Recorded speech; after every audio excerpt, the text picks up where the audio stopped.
All right, so welcome. We have a presentation which you probably heard when you were in 106B or 106X and 107, and you're hearing it again. This is Sonia. She is one of the CS 198 section leader coordinators, and she is going to talk to you about section leading. How many section leaders do we have in here already? A whole bunch of you. So people with your hands up, other people can ask questions of you as well. Feel free to chime in if you have comments about this. Look, when you are in 106A, 106B, or 106X, there are these section leaders, and they were possibly quite important to your life. It is an awesome opportunity. I'm not going to steal Sonia's thunder, but I think it's a great opportunity to actually give something back to computer science and also improve your own skills. Trust me, when you teach something, you learn it much better than you do when you're just like in a class. All right, over to Sonia. Cool, thanks so much, Chris. Cool, so who here has taken a 106 class here at Stanford? Nice, vast majority, almost everybody.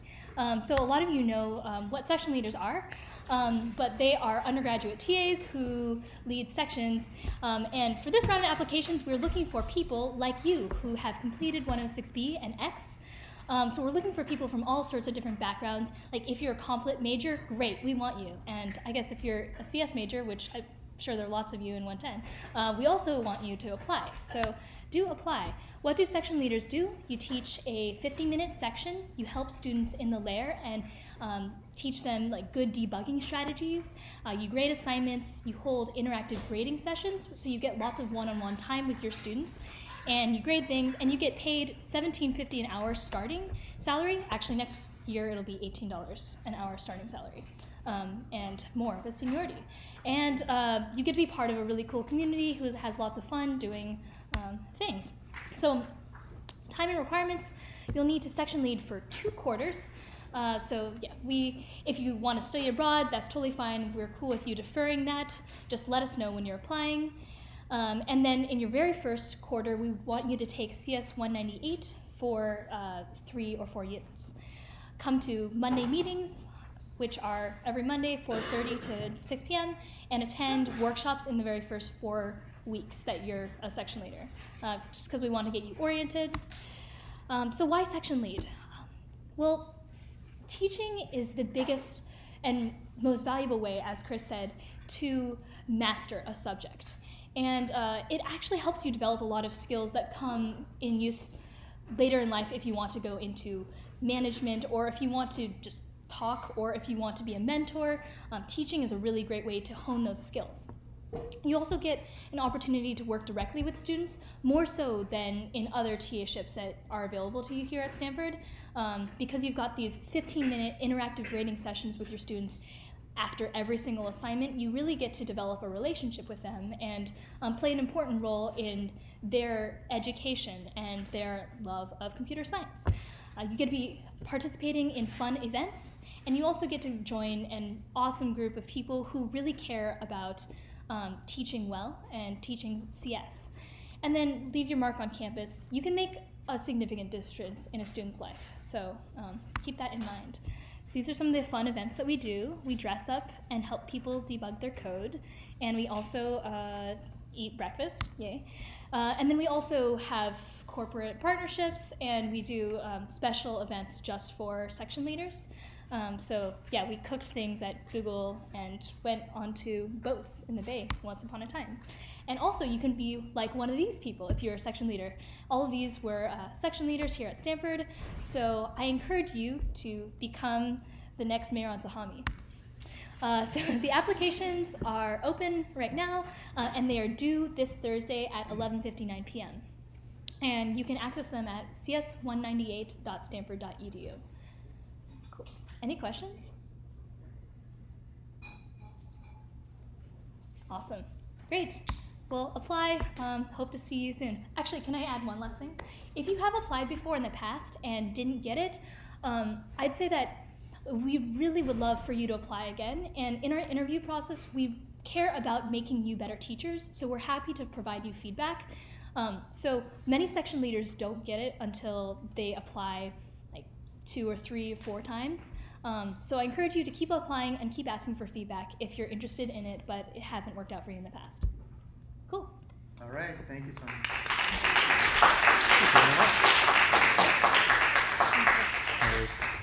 All right. I think section leading is a great opportunity all around. And like Sonia said, if you've applied before and didn't get it for some reason, don't let that discourage you too much, because many people try lots of times before they get it. And that's the way it goes. All right, thanks, Sonia. Okay. So how's assignment, what are we up to now? 3? How's assignment 3 going? Going all right? It's such a tricky one. I would say it's probably one of the longer ones, believe it or not. There's lots of moving parts to it. And I promised you I would talk about it today, but I didn't prepare anything to talk about today. Here's what I'll do. I totally blanked that I was going to tell you about this, the assignment. Many of you have already started it. If you haven't, please do it soon. Here's what I'll do. I will, when I get home today, Allie is going to remind me this, because she's going to send me an email anyway, and she's going to send me an email about that. Remind me in that to do a little video this afternoon about that. Okay, it won't be, I'll post it this evening. Okay, but anyway, that'll be about the assignment. Sorry I didn't prepare that now. And where did this go? Did Firefox close? It did close.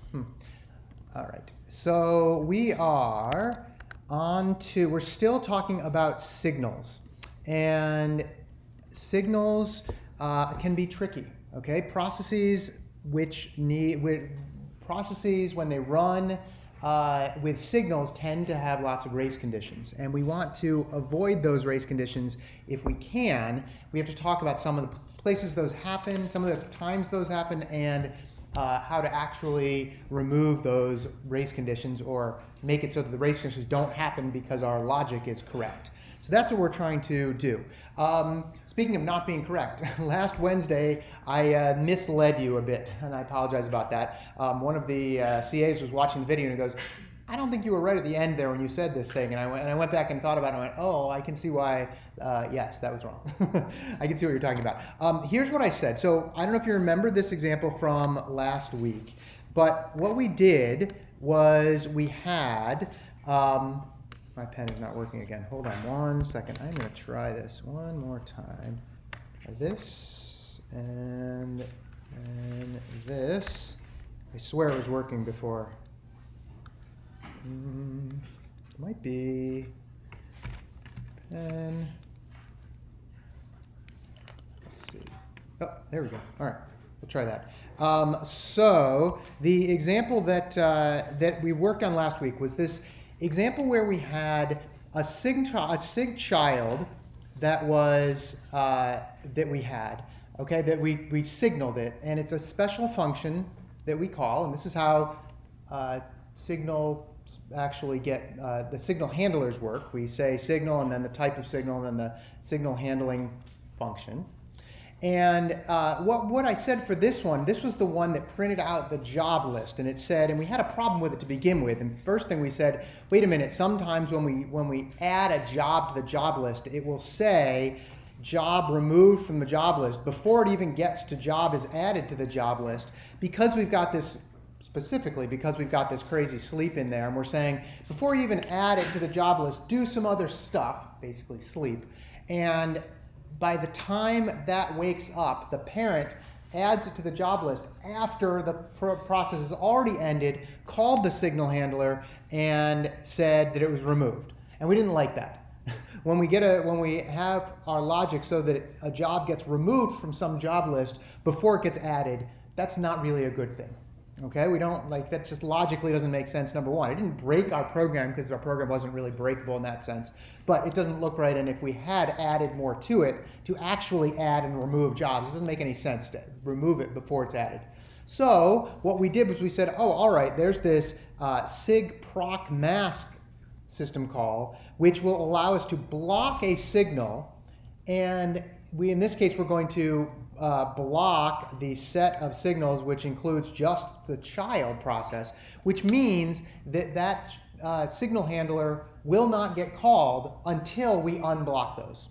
Okay, so that's what's happening with the system. We're basically saying, okay, look, now we're saying only unblock after we print out our message, in the parent anyway, after we print out that we've added the job to the job list.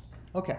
Now, what I said in lecture the other day was, hey, what happens if the child ends up if the child, let's say, sends a message that says, or the child process does this exec CVP. Where is it here? In the, let's see, I'm missing it here. Oh, you know what? Yeah, here it is, down here. Okay, when the child does this, what if that process had its own children? Would the child signal handler get called, and would we get this weird, like, job removed from job list when it wasn't even part of our program? And the answer I said was, oh, it depends, and we would have to check it out, and we would have to block the signal. No, I was wrong on that. Here's what happens, and this is actually critical to understanding the workings of this system. When you call exe CVP, your entire program that is already running in that child process is destroyed. The new program is what starts running. So there is no longer a signal handler for the actual child process you created, because by the time you do exe CVP, there are no more functions in that original process to begin with. Okay, so it doesn't really matter that the child has children process. Now, it does matter for blocked signals. The signals get blocked across the exec CVP boundary as well. So we do want to remove the signal let's see, we want to unblock when we go into the child, so that the child, if the child's program did have its own children, it wouldn't automatically have those children signals blocked. Does that hopefully clear things up a little bit? The big idea is that exec CVP destroys everything in your original program, so it's not like anything in the original program can get called again. So that's what's happening there. Okay? All right. So hang on, this won't clear. I think this tablet is not long for this world.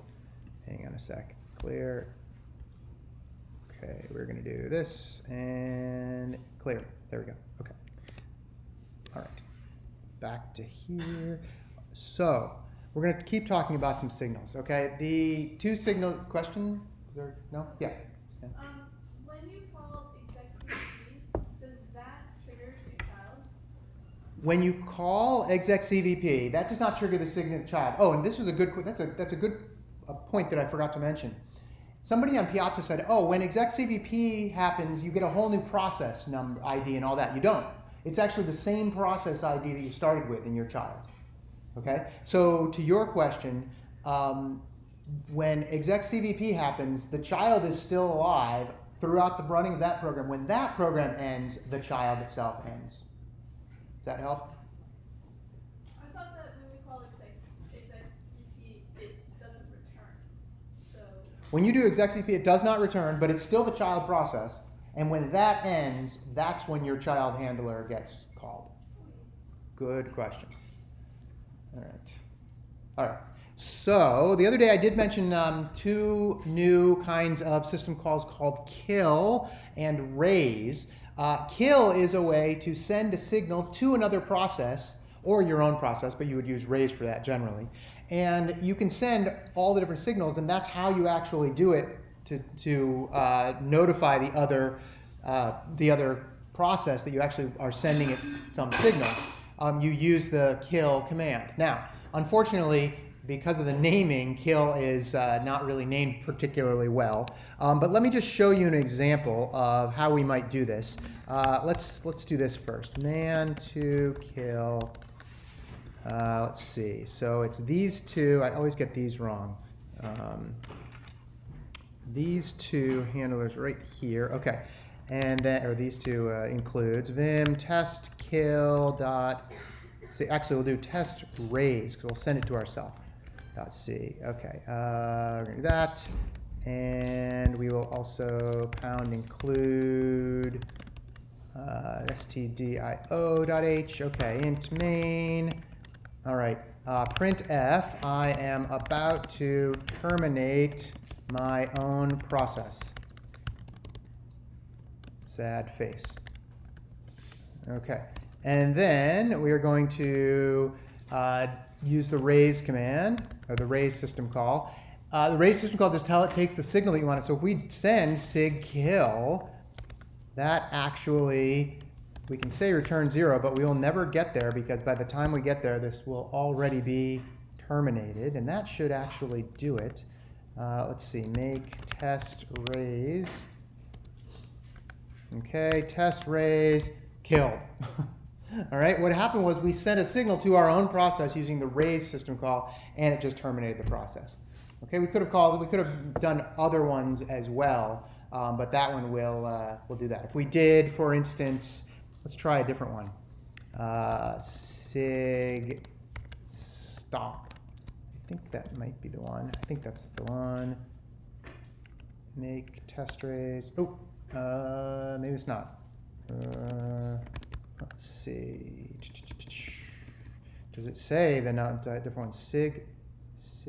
Did I spell it wrong? It's not ST. Oh, okay. Of course. I thought maybe they removed that O too. All right. Whoop. Maybe if I spell it right. How about that? There we go. Oh, it's even in red. Okay. So, whoops. Make. Come on. Test. Sometimes the best laid plans. Okay. Test. Raise. Okay, stop. And then it actually stopped it, so it is still running as it turns out. Well, it's not running anymore because the program actually it will, when I do this, it will actually say go back into it and end immediately. But sig stop pauses your program, right? And actually you use that for the Python program you're using in this week's assignment actually does that. So the sig stop, which you can send to yourself, pauses your program temporarily. Although I think it's a slightly different one that we're using. Yes? FG, a good question. The question is, why is FG continues to program? So once you have a background process, you can actually see all the different jobs. FG puts one of them back in the foreground for you. FG for foreground. That's what it does. Okay. So if we let's do test raise again, and then it's in there. If I type jobs, I believe, yeah, there we go. It just tells you there's one stop job. I could run the other one too, and then now there's 2 stop jobs like that. And so if I can put one of them back and then put the other one back, and now that just starts them back up again. Question, Sam? And sleep keeps it in the foreground, or does sleep also put it in the background? Sleep does keep it in the foreground. So if we type just sleep like 10, it will keep it in the foreground and just not be running the program necessarily, but not give back the terminal access to it. Yeah, good question. Okay. All right. Yes. Does it preserve when you call exec like the program stopping? Like if I'm a child and I call stopping over there, does that affect the If you, good question. So if your question is if I'm like the child and I call sig stop on the parent, does it affect the child or the exec CVP or anything? No, doesn't affect that at all. Once you have 2 processes, they can work independently of each other almost completely, right? Even the parent can end first, the child can end first, or completely independently in that sense. Yeah, good question. Anybody else? All right, so that's the the kill system call and the raise system call, and they just are used to actually send these signals. Okay. All right. Let's move on to some more signal handling, especially handling things like race conditions and another thing called spinning, which is what we want to avoid, and I'll show you what that means as we get to it.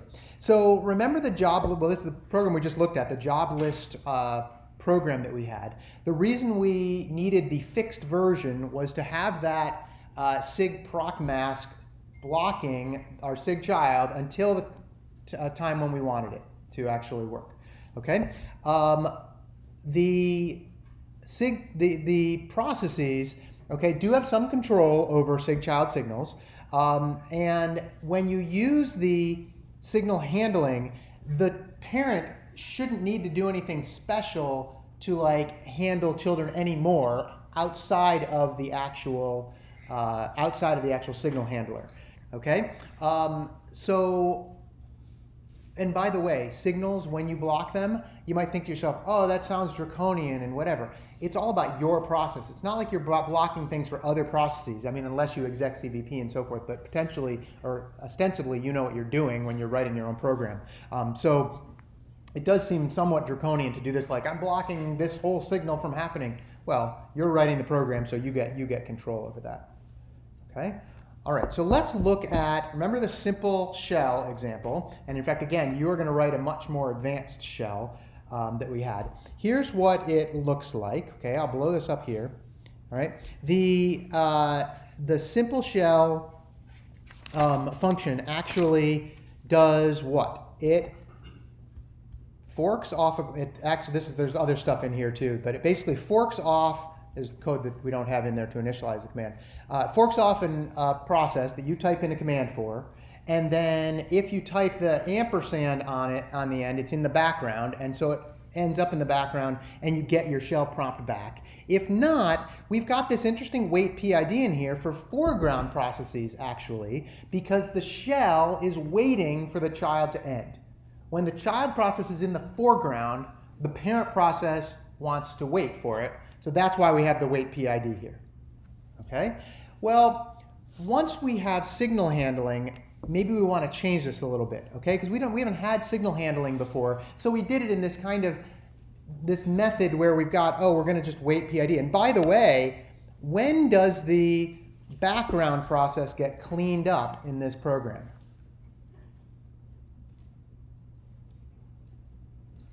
I'm seeing some head shaking. Yeah, the background process doesn't get cleaned up in this program. Okay, so that's kind of an error on our part. We didn't even know how signals worked before, so we didn't have signal handlers, so it was going to be impossible to actually do this. But do you see how there is no wait PID for the background process? The background process prints the command that's in the background, and then it goes back and prints another terminal, and then it never again cleans up that process. Okay? Which actually means, it turns out that as long as that shell is running, that process is still not cleaned up. Okay, so it's kind of an error in the sense that it's like not freeing memory that should be freed and so forth. So we want to avoid that if we can. Okay, so let's change this. Okay, so let's actually look at our simple shell program again, simpleshell.c. Okay. There are, let's see, do we have the actual, yeah, this is the original here, okay? And what we're going to do is we are going to add a couple things to this, okay? We are going to, actually, let me not use this one. Let's do simple shell with redundancy, which is there we go, okay. So now we're going to have a reprocess for our simple shell. Okay, and we are going to, actually this is here, we've now gotten all that in there. Okay, we are going to change this so that we actually use that signal handler in our program. Okay, so what we want to do, okay, is we want to do the same basic thing as before. Okay, we're going to fork, okay, and we are going to, actually, well, we should probably keep track of it. PID equals fork. Okay, we're going to fork in our process here. Okay, if we are the child, okay, what are we going to do? We are going to exec cvp argv0 and argv. Now, by the way, this is not error checking. In fact, let's do at least a little bit of error checking in here. In other words, if the exec cvp command fails, which could be just because we typed the wrong command, that would be bad. Okay, but so what we want to do is let's just print f, I don't know, %s command not found or something like that.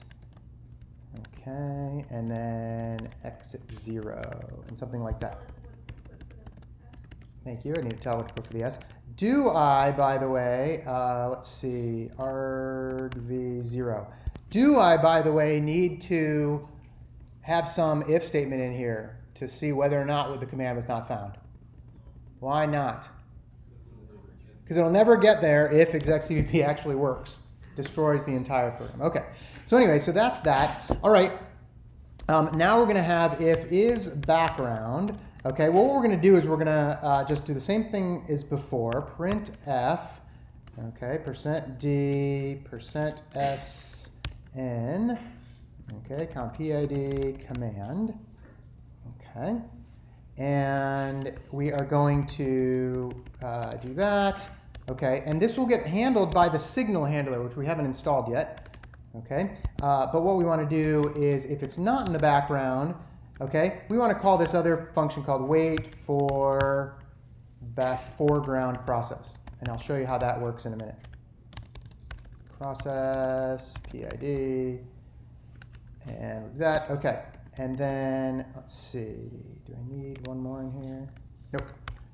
Okay. And so that's that. Let's install a signal handler. We're going to have a signal handler. Oh, I got it. I guess I didn't put it up here already.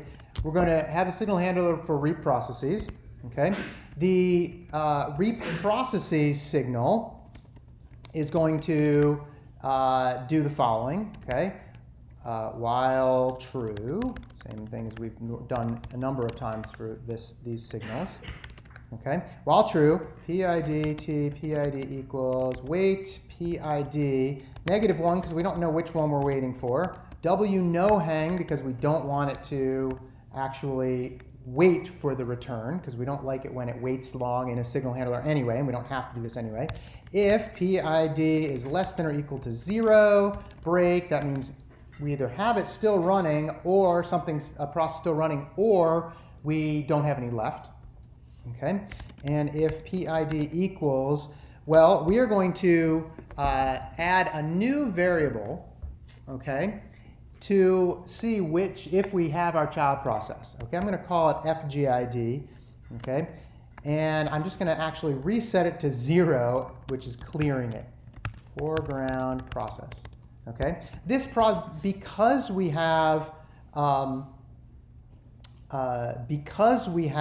the FPIG, we have to actually make it a global variable. Okay, so we have to do something like static PIDT FGPID. Oops, sorry, FG. Am I doing a PID? Yeah, I guess we could do FGPID. Foreground PID rather. Okay, foreground PID. All right, and we actually will set it equal to 0, and it's got to be global because we need a way to communicate between our signal handler and our other one. Yes? Just one more if they change the statement. Hang on. Oh, over. Thank you. Right there. We'll get there. There we go. Okay. So anyway, point. Did I not do it right? Yep. Oh, FPGID. How's that? Oh my gosh, I'm losing it today. Anybody have those kind of days? Foreground process ID. That's what it is. All right.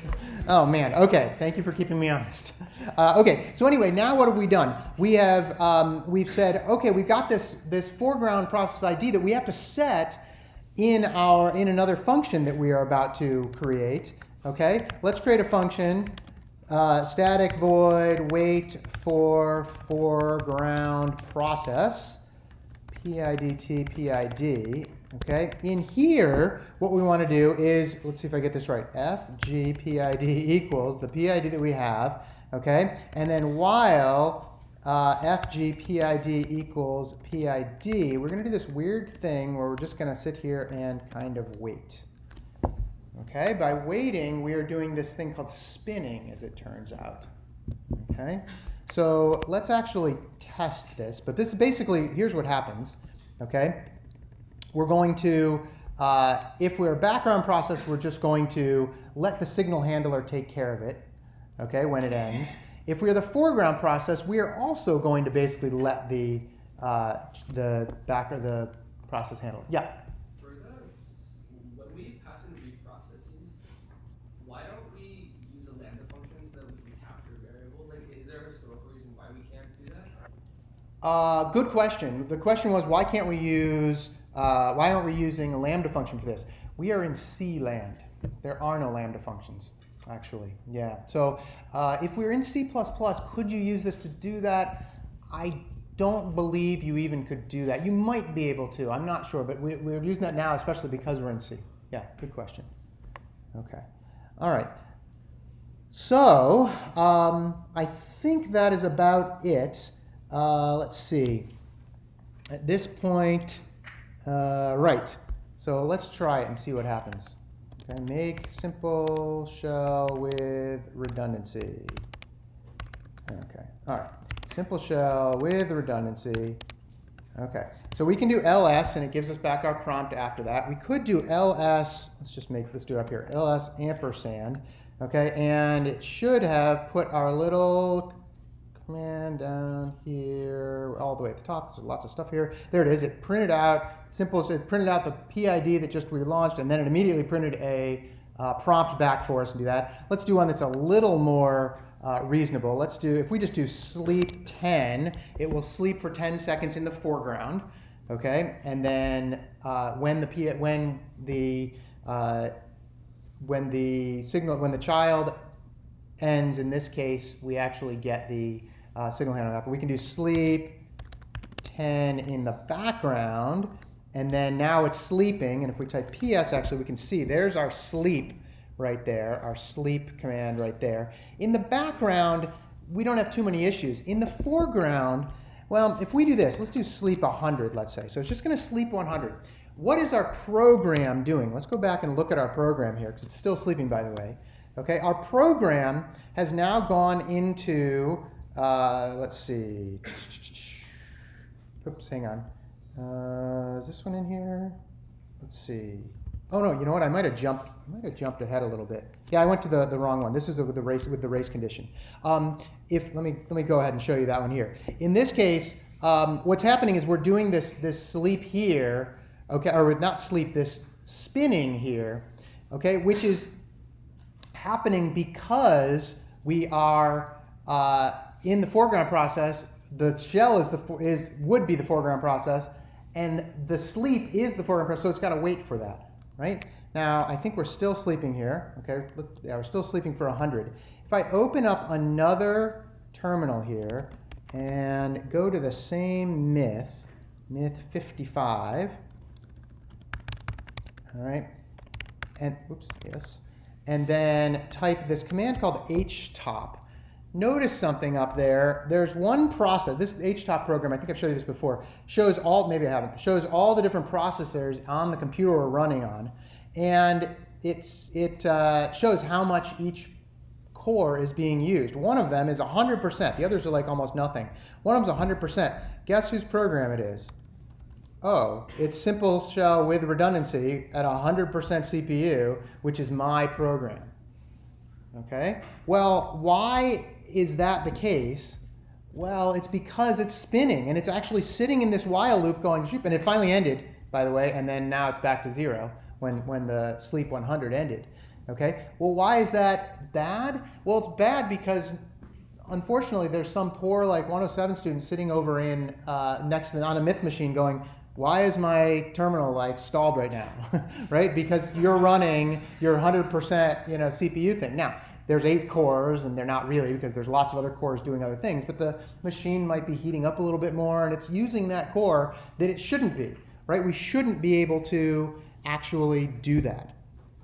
Okay? And the question is, why? Like, how do we get around that? We will get to that. Okay? Oh, by the way, you can run. I'll have to install htop. You can't run it. I installed it locally from my own machine. I'll install it and send you guys an email about how to run that. Okay. The original one here that I skipped. Okay, looks like this. This is if we wanted to remove all or reap all the processes. Okay, with this extra weight PID in here.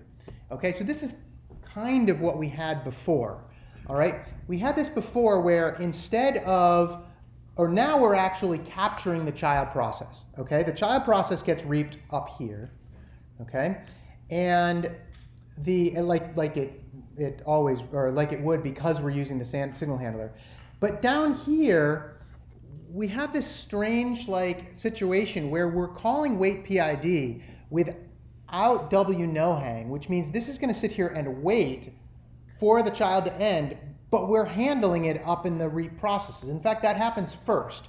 The signal handler will get called immediately, handle the signal, it will return the correct PID for the child process. And then the parent, which is down here in wait PID, actually, the wait PID call down here finishes with an error that says there are no more children left. So isn't that a little strange? Let me rephrase it again. Down here, we have said, if the child is the foreground, we want to wait for it to end. But instead of letting, we're letting the signal handler clean up the wait PID, clean up the child, and then this one is getting kind of redundant because it actually gets called after the child handler cleans it up, and then this one happens, and you go, oh, well, that seems a little logically odd to like know that this one's going to fail. Okay? Now, it works, but we'd like to do it a little bit better, which is why we kind of handled the previous, we kind of did it the other way. Okay? What questions do you have on this one for a sec? Yeah. So spinning is bad? Spinning is bad. I'll show you what I jumped ahead and we did the spinning one first. But the spinning is not good because it's a really I'll show you what the spinning one does. Right here, what's happening here? It's basically checking this global variable FGPID, okay? And if the entire time the child process is running, they are not the same because we set it equal to we set FGPID equal to 0, and then the PID is the PID for the process, okay? And it just does this while loop again and again and again and again and again and again. And that's wasting processing time because it's thinking it's trying to do something. The only reason the compiler actually allows this to happen is because we have a global variable in there, right? Otherwise, the compiler would go, wait, this function's not changing it. How can it ever not be one thing? And it will just do it once. It'll turn that while into an if statement and then not even run the way we want. If you're in 107, if you took 107E, you'd know all about that. And we can deal with this. The compiler says, oh, global variables, I don't optimize for those. But does that answer your question about what spinning is? It's this tight little loop that's doing stuff that doesn't do any good for us. We'd rather the process be off the processor altogether and have the kernel make it actually do what it should be doing. Okay, so that's that. To the previous one that I skipped here. With this one where we have this little wait PID, we definitely want to not have that wait PID happen once. We want it to happen, or twice. We want it to happen just once and let the signal handler take care of all of it. Question? You don't have to put volatile before the global variable. You do not have to put volatile before the global variable. Good question. And if you've never heard about volatile, it basically just means that, oh, this variable is special, don't optimize it out because you don't know what's going on with it. But no, you don't need to for global variables, at least for this compiler we're using. Yeah. Okay, so other questions on this one. Do you get why we don't like to have wait PID in two places? By the way, last quarter we asked a midterm exam question where the students could, if they wanted to, put the wait PID in two places and we took points off. They did it. So be careful. You can do it like we just showed you before where there's one wait PID. I'll show you how to get rid of that race condition in a second. Okay, but here's the race condition one. What's nice about this? Well, okay, we're not actually doing any more wait PID. In fact, wait for foreground process, the wait for foreground process function does not have any wait PID in it. It's got this strange spinning loop, which we want to try to avoid. But all of the children do get handled up here.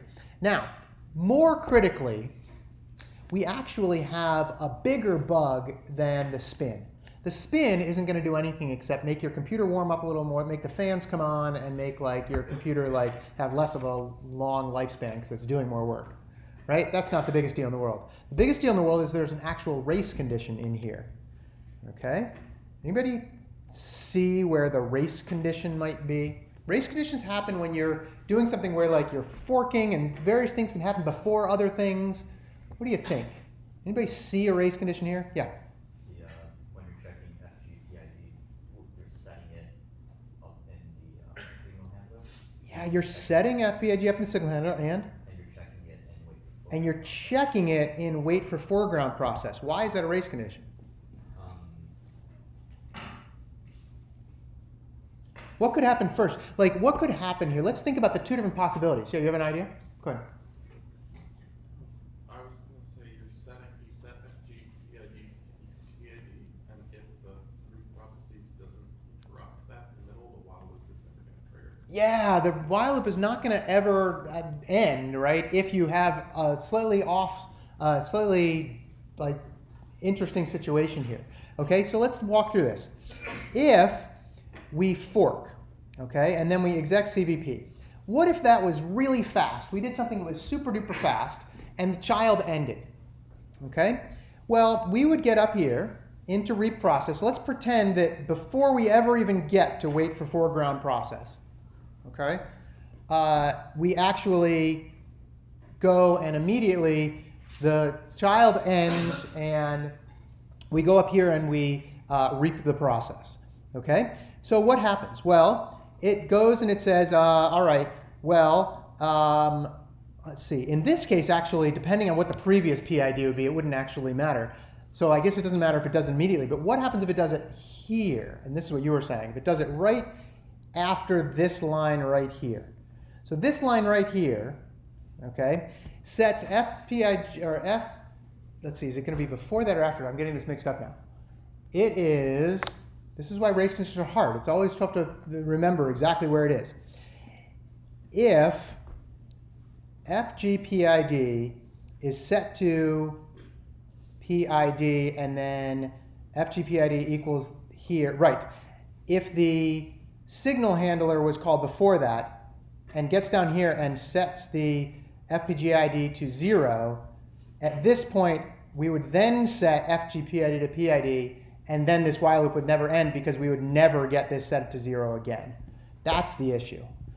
Okay, so basically we're saying that there's the race condition. Let me read it off here. It's probably easier to here. If the foreground process finishes and reprocess is invoked before normal execution flow updates FGPID, if that happens, this shell is going to spin forever. So again, we could end up here because the child process has already been reaped basically between this line and, or right before this line. Okay, right before this line. The child process gets reaped, it changes the PID to 0, and then we update it here, go into this while loop, no more child to actually reap. Okay, so that's the issue right there. Okay, that would be a bad race condition to have. So how do we deal with this race condition? Okay, what we want to do is we want to actually remove that race condition using a different type of, actually, before we even do that, let's actually, yeah, we want to, yes, we'll do this one right now. This is where we're going to block the child appropriately, like we did before, so that we don't actually need to, so we don't actually have that race condition at all, just like what we did kind of before. Okay, so let's see. We can do it the same one in here again. Oh, actually, let's do it in a different one here. Let's do it in simple shell with just, we'll leave the spin for now, because that's not actually the most important one. Okay, we'll leave the spin in there now, and we will, reprocesses is not going to change. Okay, what we need to do down here is we need to block the signals like we said before. In fact, we're going to have, instead of doing the blocking like one line at a time, we have to set up the empty set and then set it to be, or actually declare the signal set and then set it to the empty set and so forth. Let's have little functions that do that. I'll show you those functions in a minute. Okay, so we're going to do this where? We are going to block the signals, okay, right before we do the fork. Okay, let's block the child signal. Okay, all right. There's a function that's going to do this. I'll show you that in a second. Okay, we're going to block it before we fork. So therefore, the signal handler can't get called in the parent process while this signal is blocked. Okay? All right, then we are going to fork. If the PID is 0, it's the child. We don't care if that signal is blocked. In fact, we want it to not be blocked. So we're going to call unblock sig child, which is the other function that we're going to show you in a second. Okay?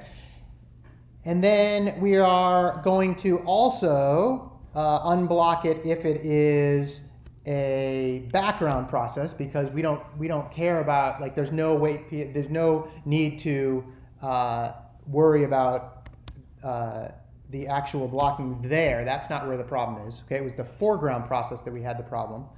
Okay, unblock sig child here. Okay, because it's a foreground process, or the background process, so we don't. There's not going to be that issue. Okay, and then we've got wait for foreground process. Well, let's look at wait for foreground process. It's after we do the setting here where we want to unblock the sig child again. And this should now, like, we're only lifting this after FGPID is set. Okay, so that's what's happening here. We've now got the blocking happening until the point where we don't need it anymore. Now we can't get we won't have that race condition. Yes? Sorry, but before we had the blocking and unblocking, and FGPID is called, Uh-huh. since we have it equal to 0 in the first place, how could, like, we ever raise condition on it before we set it equal to PID in wait for foreground process? Let's see. Your question is, how do we actually race condition on it here? Because, well, let's see. When we are doing... Like, it's 0 until we call wait for foreground process, and then it's equal to PID that we're waiting for, and then, because it'll never be... Right. So what happens when... What's that? Sorry, say again. So When it... when we first call it, FGPID is 0, that's what we set it to, Mhm, mhm. and then, because it's a global variable, and then we call wait Right. for foreground process. Right. If the child is already finished before that, how do we have a race condition? That is a good question. The question is, when do we, or how do we actually have the race condition in there at all? Let me check one thing here. I'm just making sure I didn't miss setting it. Actually, let's go back up in here and look again. I think that's actually a good question. Hang on. Okay. We are not setting it there, are we? Oh, in the parent, we're setting PID here. Right, we're setting the PID here. Right, but Okay. FGPID is still 0. And then FGPID is still 0. Let me get back to you on that. I know this is a race condition, but you're right. There's either one line missing or I'm not thinking it through quite correctly. But good catch on that. Yeah. I think the reason why the race condition occurs is because the reprocess's signal handler is only going to be called once. So even though that if branch doesn't execute, like, it's not going to get fired again, so it'll never set it to 0 after the FGPID is set. Right. Good point. Okay, so here's the answer. Good answer over there. Okay. Wait PID reprocesses gets called once when the child ends. Okay. All right. Let's assume that FGPID is still 0, right? Well, it's not going to reset it. It doesn't actually. FGPID is already 0, so this is going to end. Okay. If that ends and then we set it here, and then we do this while loop, well, it's already ended, and then that's where it is. Yeah, that's a good point. Thank you for that clarification. So the race condition Yeah. is actually in that case. And Yeah, the race condition is in the case where we're waiting for the foreground process, and it's already happened that the child has finished. It was so fast that the child finished, and then all of a sudden we're waiting. We're not doing nothing. Yeah, good question. Good call. Now, why does this fix the situation? Okay, this fixes the situation. This is the one that I just typed up here. This fixes the situation because we're not actually allowing the child handler to get caught until after the actual FG sets equal to PID, in which case it will get unset by the child handler, and then we will go out of the while loop. Yes, question. Can you remind me how blocking works? So like, can the child process pretty much finish, but then it's just kind of like withholding on sending out the signal? Yes, good question. How does blocking work? Does the child process just wait around if it can't send the signal? It's the kernel that's sending the signal, and the kernel knows that the child process ends. It wants to send the signal to your parent process, but your parent process says, I'm not accepting that signal now, so the kernel will just wait until it gets unblocked and then send the signal. Child can like finish it. Child finishes and doesn't, and it's fine. It just hasn't gotten cleaned up yet, but the child is done. And then eventually the parent says, now you can send the signal. And then that's when the kernel says, okay, here's your signal, immediately at that point. Yeah, good questions. All right, stuff is tricky. Other questions on this one? Let's get here's those two signals, those two functions. Actually, there's three functions here. You can do toggle sig child block, which is a little more advanced, or you could, and this one we are calling from block sig child, and we're calling it from unblock sig child. Okay, what is it doing? It's setting the signal set to some mask, okay, or setting it, creating it, and then it's emptying it, so basically initializing it, and then we are adding the mask itself. We're adding sig child to the mask by doing add set, and then we are either blocking or unblocking, depending on how we call this function, the signal. Okay, that's how it works. Yeah.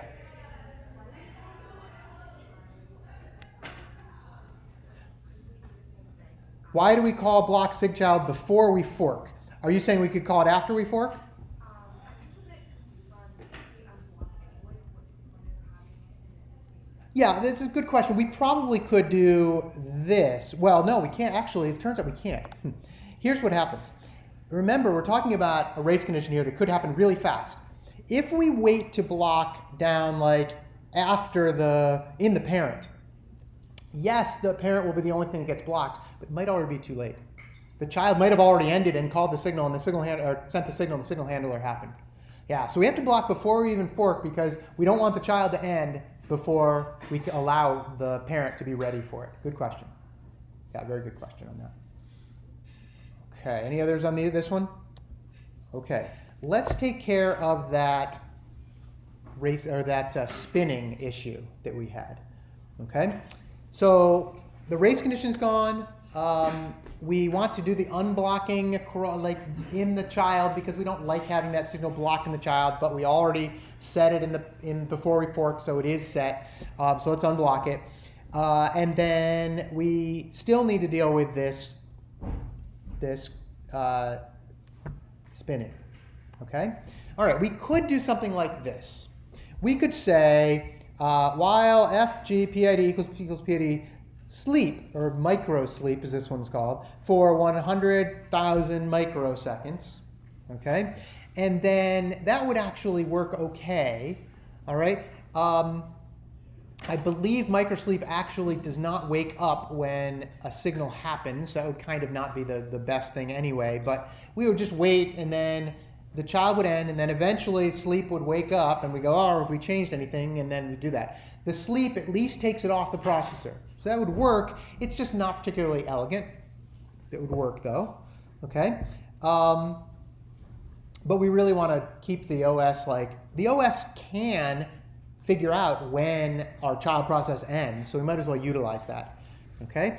What else could we do? There is a pause function, okay, which actually would also have, might work, okay? The pause function forces the process to sleep until some unblocked signal arrives. Okay, well that's nice. Just says, oh, okay, so now we're going to just wait until an unblocked signal arrives.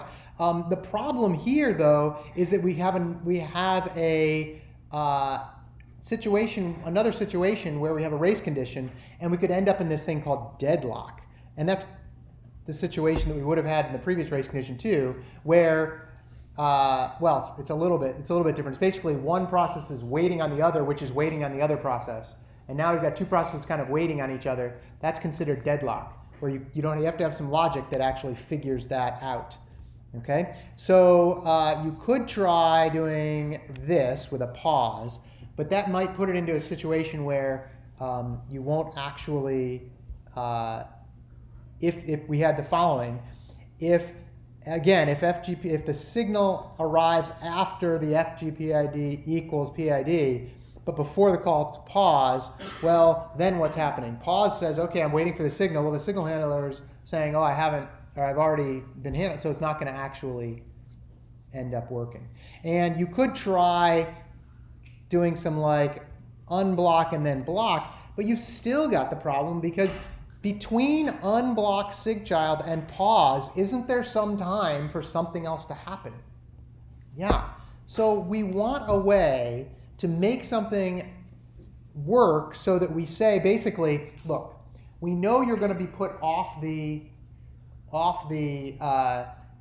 CPU. We know this process is going to wait. We know we have to unblock some signals. Let's make it so that that happens after we are guaranteed that the process is already off the CPU. Okay, how do we do that? Well, we have this other system call called SIG_suspend. Okay, and SIG_suspend does the following. SIG_suspend says, oh, okay, we are going to unblock signals, okay, or I guess we're going to basically set this other blocked set, which we can make the empty set, after we remove the process from the CPU so that it can't have this weird deadlock condition. Okay, so that's what's happening here. What we do is we say this. We set up another signal set and we make it empty, and we actually just set it to empty but don't change anything. Here's what happens. Okay, we say while FGPID equals PID, we are going to say SIG_suspend on the empty set. Now, remember, at this point, didn't we already block the signal for SIGCHILD? It's already been blocked before. We did it before we even forked. Okay, so the SIGCHILD is blocked. When you say SIG_suspend, it says, oh, okay, I'm going to unblock all the signals after I push the process off the processor, and therefore, it's going to wait until that child actually happens, and then when the child happens, the SIG_suspend wakes up after the process, the child handler happens. Question? So you're saying SIG_suspend unlocks all signals not in the set that you give it? Good question. It blocks, it says, set the signal set that's blocked to this set, right? So when you say set it to the empty set, it means no signals are blocked. Now, you might have a condition, or you might have a situation where you need some signals to remain blocked, and you can do that. But in this case, we're basically saying, okay, fine. The SIGCHILD is blocked before this while loop. You get into the while loop, SIGCHILD is still blocked. You call this SIG_suspend system call, and it goes, oh, okay, I am now taking the CPU, the processor off, and waiting until that SIGCHILD happens. Now I'm unblocking. And so if the SIGCHILD happens, it will be able to run in the child handler. And then after it finishes, it will come and stop this SIG_suspend, go back in the while loop, and then we will have already changed FGPID to, or we will have changed FGPID back to 0, and we're done. Okay? No, I'm seeing some people going, no, what's going on? I'm seeing a few different, like, what's happening here? What questions do you have about it? Yeah. So SIG_suspend waits for a signal then? Yeah, SIG_suspend is kind of like pause in that it says, okay, wait until a child handler happens and returns, and then you can keep going. Wait for some signal, basically. Set block signals and pause. Like, This one, yeah. So the SIG_suspend is a little bit strange. It says set the block signals to this set, which we are unblocking. We're unblocking the SIGCHILD in this case because of this empty set. And we're saying unblock that SIGCHILD after we've moved the process off process so it can't, there's no race condition there anymore. You will now, it'll unblock it. The child handler will just wait until the child handler happens. Child handler will do its thing, change FGPID to be 0, and then it will unblock, it will return. This line will say, oh, then we've now got that signal, so now we're going to go back up here and change that. Okay? Now, you might be asking yourself, one sec, you might be asking yourself, wait, why do we even need this while loop in here, right? Because if we're going to wait for this signal, why do we even need to do that? It turns out that any signal that gets handled will cause this sig suspend to end. And so you want to say, oh, well, in that case, let's make sure that we check again to see if our condition that we were supposed to set got set. If not, we'll just loop again and do another sig suspend. Question? That was your question. There you go. I asked it before you got to it.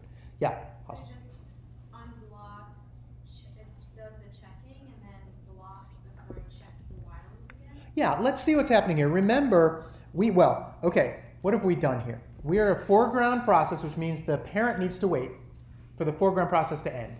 Okay, we have blocked the signal child handler at this point. We've come into here, okay, and the signal child, the child could have ended already, but it's been blocked, so it's not a race condition in that sense. We now say, okay, great, FGPID equals PID. So we're saying that there's a foreground process, we want to set these two equal, and then the child handler will unset FGPID, okay? Well, then we say, okay, we're setting up the signal set to be this empty set. We say while FGPID equals PID, is that going to be true the first time through, even though the child has ended? Yeah, it will be true the first time through, which is fine. Then we will do sig suspend, which is going to push the parent process off the processor because it's waiting for the child process to end, okay, that handler to happen. It unblocks the signal after the process is off the processor. At that point, the child has ended. It calls the signal handler, changes FGPID to be 0.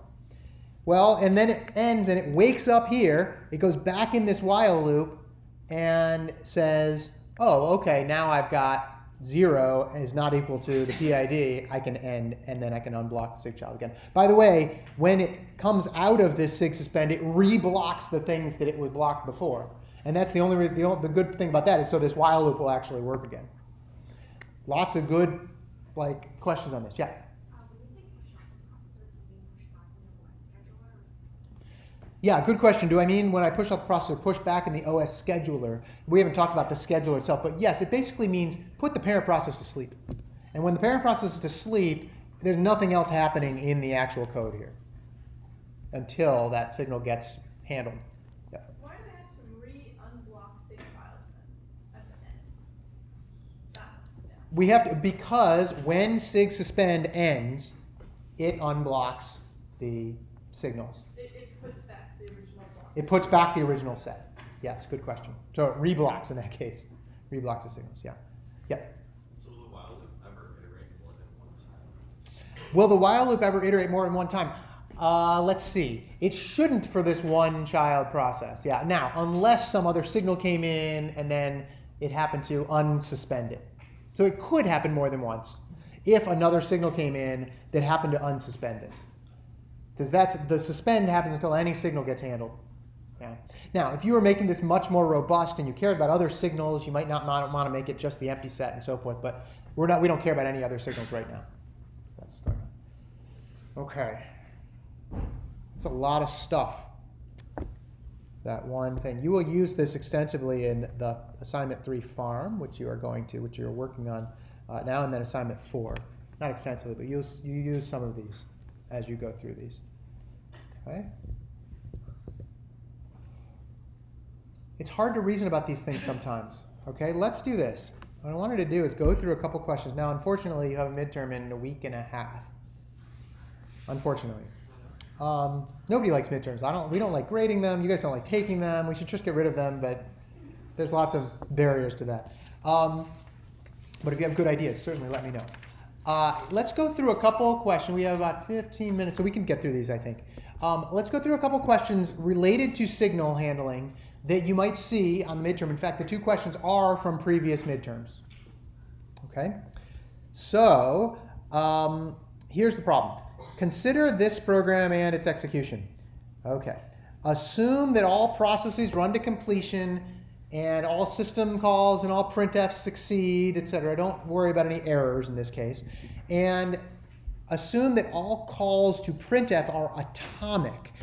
Atomic means that it happens without anything else being able to interrupt it.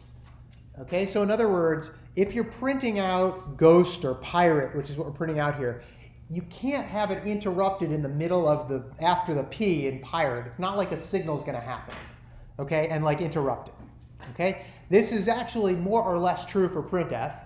Okay, printf will print out its whole like stuff before any other printf can get in there and print stuff out. So it's generally a good assumption in this case. It's not true for cout, which is why we had to write a little external function for cout to make that work. But that's what you have to assume here. Okay? You also can't assume anything about scheduling or how long a time slice is or whatever. You can just look at this and go, hey, what can happen in this program? What conditions could this program happen if anything happened in any order according to the rules that we have for processes? Okay? Here is the program. Let me do this. Let me bump this up and we'll just go through this program here. Okay, we've got a main function. It sets up a sig user1 signal. That's just a signal that we can use for whatever we want. Okay, we can send a sig user1 to another process. In fact, we're going to send it to our child in this case. Okay, the bat function is the function that we are actually calling in as our signal handler. Then we're printing pirate, and then we're exiting. Okay. First question, by the way. Does this function happen in the parent or the child? In the parent, okay? It's not happening in the child. Sorry, depends who gets called, right? Depends who gets it, as it turns out. So that's a trick question, I suppose, right? It would if it was a sig child handler, but it's not a sig child handler. It's an anything signal. It's a sig user1 handler, which means we're just sending it. So it depends who's calling it and who's receiving it. Okay, we are setting up the signal handler. The fork means that both the parent and the child will have a signal handler, but in this case, as you'll see, it turns out it's just the child that's actually getting the signal. Okay, all right. Okay, so then it's going to fork, and then if we're the child, we're going to print ghost and return 0. And then if we're the parent, we're going to send the kill signal with sig user1 to the child. And then we're going to print ninja and then return 0. Okay? All right. Can you say again what kill exactly does? Yeah, good question. What does kill exactly do? It sends a signal to a process.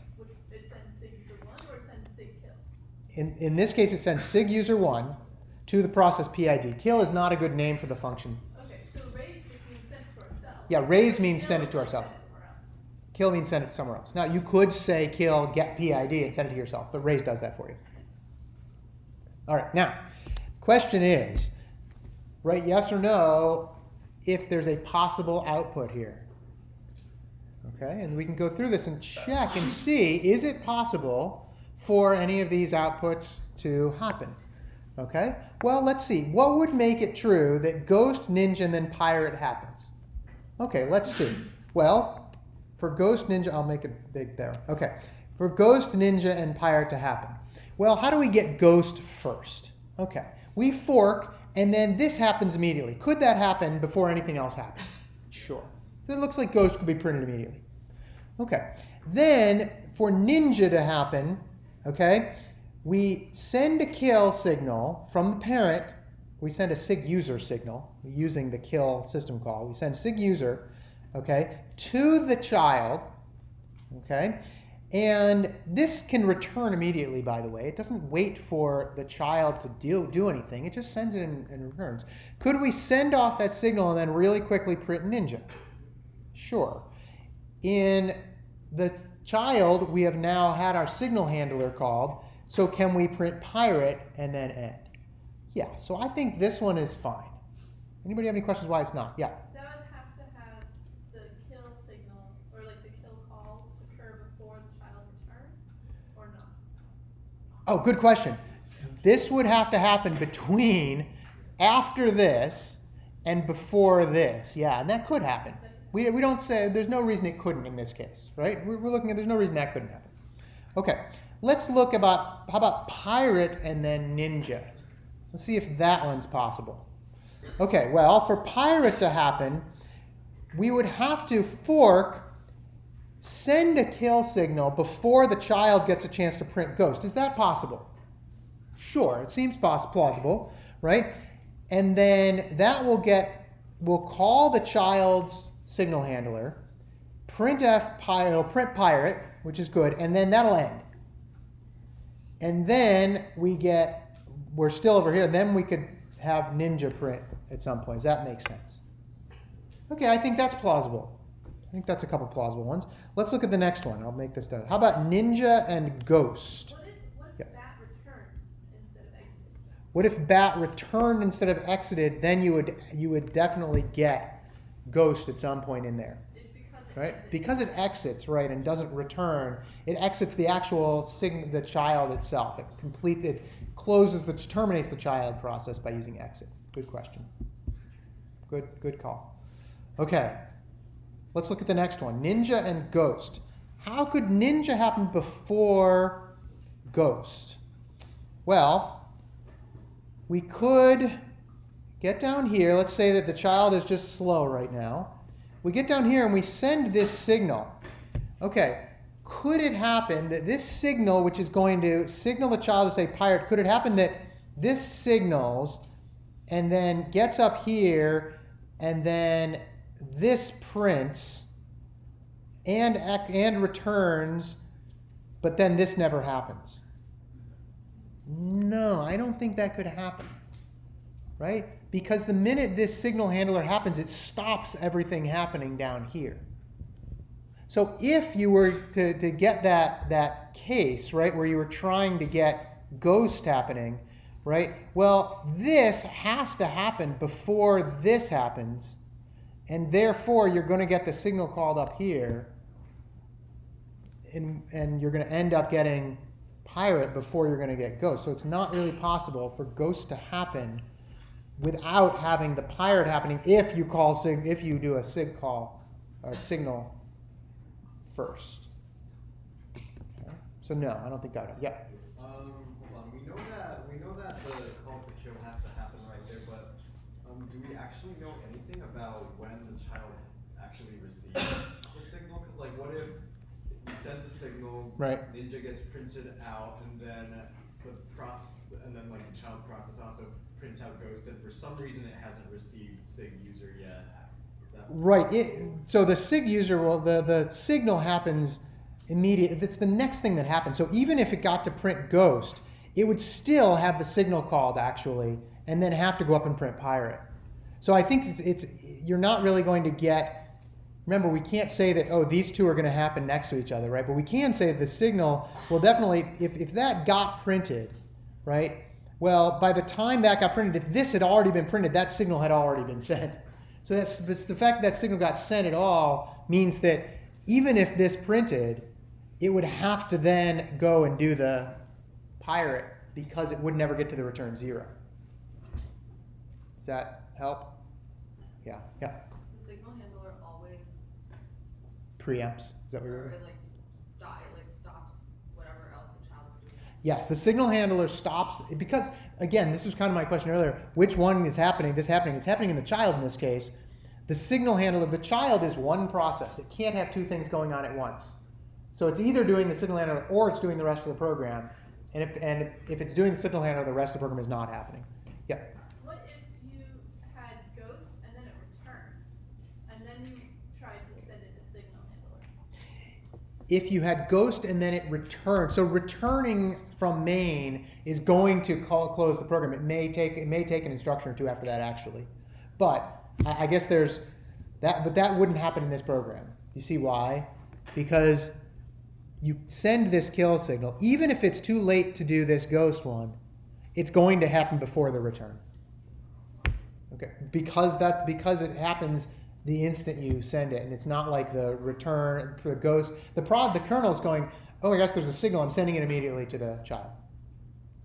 Okay, so then hypothetically speaking, if it did return in a different situation. If it did return, after printf ghost, if it did return, there is some time in there still where the signal handler could still happen, but probably not very long. Not as strong as exit. Return does not like immediately stop the program. Okay, but No, exit does. Exit's like we're done. Yeah. Why wouldn't ghost print after ninja? Let's see, pirate does exit the. It actually stops the child from terminates the child completely, Okay, so immediately. the process is just like. Process is done. Okay. Yes, good question. Yeah. For the second one, why wouldn't returning 0 also work? Again, returning 0 does work eventually, but there's actually a little bit of time between return 0 and the end of the program. There's some more cleanup that's actually involved. You actually propagate. It's actually a different path through the going back to the shell, as it turns out. It's not returning. A function calls main. When you say exit, it actually never returns to that calling function, as it turns out. It just ends it immediately, more or less. I mean, there's still a little bit of time in there, but it ends it immediately. You can think of it that way. So we're to yes, yes. But it does not return from the, I guess the bigger thing is, it does not return so that this could ever get printed. In other words, exit 0 never makes it means it never makes it back to the parent at all, so this couldn't get printed. Right? Okay. All right, we've got 2 more minutes. Let's look at the other ones here. Could we do ninja, pirate, ninja? No, that's silly. Ninja pirate, you're not going to get 2 there. Could you get ninja, pirate, ghost? Ninja pirate, this is what we were kind of talking about before, right? Ninja, pirate, ghost. Well, ninja and then pirate, and you'll never get back to here if you have set the, if the pirate happens, you'll never get back to the other part of the child process. So it went yes, yes, no, no. Yes, no, no, yes, yes, no, no, no. There we go. All right. All right. There's another one that I don't have time to do today, but another midterm one. We'll start with this one on Wednesday. It's another race condition one. Feel free to look at it if you want to, but it's another one from the midterm. See you guys Wednesday.